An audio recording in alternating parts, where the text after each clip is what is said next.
Cholesterol ni nini? Cholesterol ni dutu ya mafuta laini inayopatikana kwenye mzunguko wa damu. Mwili wako unahitaji cholesterol ili kujenga seli zenye afya.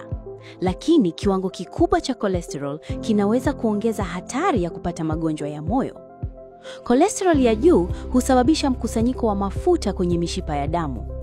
Mkusanyiko huu huweza kuongezeka taratibu na kufanya damu ishindwe kupita kwa urahisi kwenye mishipa.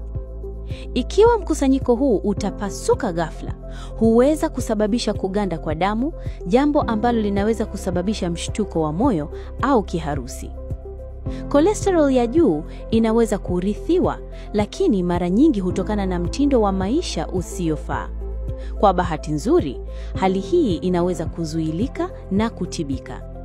Cholesterol ya juu inaweza kupunguza kwa kula lishe bora, kufanya mazoezi mara kwa mara na wakati mwingine kutumia dawa.